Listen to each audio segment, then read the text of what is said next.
you read some stories and they really give you hope. And I was reading the story that Buzzfeed and the Huffington Post were laying off workers, and that they were even complaining that people weren't coming to their defense, that people weren't funding them when they were potentially going out of business, and their editors and their writers were losing jobs. And when you see a story like that, it really gives you faith in humanity, because what it indicates is that in spite of all the propaganda, more and more people are turning away from the corporate, oligarchical, controlled mainstream media. And it really is ironic in so many ways. I mean, take an outlet like the Huffington Post, take an outlet like Buzzfeed, and what do?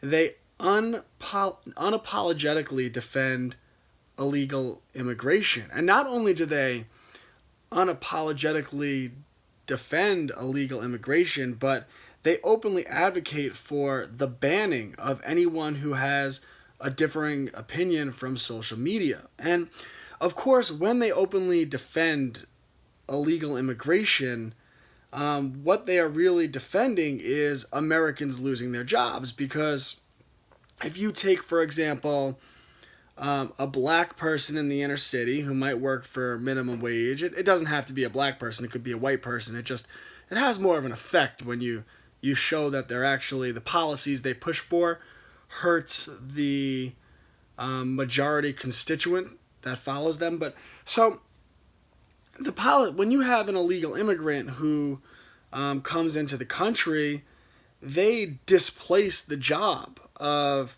a black or a white minimum wage worker in an inner city. So BuzzFeed and the Huffington Post, they all the time openly advocate for Americans losing their job in their support of illegal immigration. And then they have the gall to turn around and expect Americans to care when they lose their jobs. But the irony, it doesn't stop there, because if you think about it, BuzzFeed and the Huffington Post cheer on Americans losing their job with their support of illegal immigration. But Americans have become aware of that.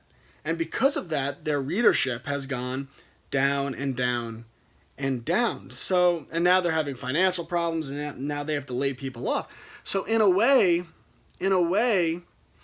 BuzzFeed and the Huffington Post, their writers are losing their job because of illegal immigration, right? I mean, isn't that poetic justice?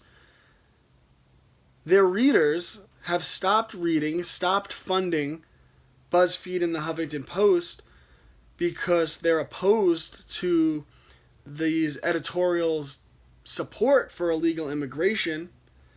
And the result has been their finances go down, and now their people are losing their job at Huffington Post and BuzzFeed because they supported illegal immigration. It truly is poetic justice. And then they'll turn around and they'll complain that people aren't defending them. But the truth is, you reap what you sow. And these editorials, whether it's BuzzFeed, whether it's the Huffington Post, they have openly, as we discussed earlier, cheered that anyone who has a differing opinion, any independent journalist who commits a thought crime, who is against illegal immigration, be banned off of social media. And to expect people to come to your defense when you don't come to the defense of people that are being banned, but rather routinely put out hit pieces that mischaracterize the positions of independent journalists to make them look like Nazis, to make them look like racist, hateful, xenophobic people, when in reality they're just defending the interest of their homeland, which there's nothing wrong with. It's really, every way you look at the story, it truly is poetic justice, and it does give me hope that people are waking up and people are turning off the mind destroying garbage that is the corporate mainstream media.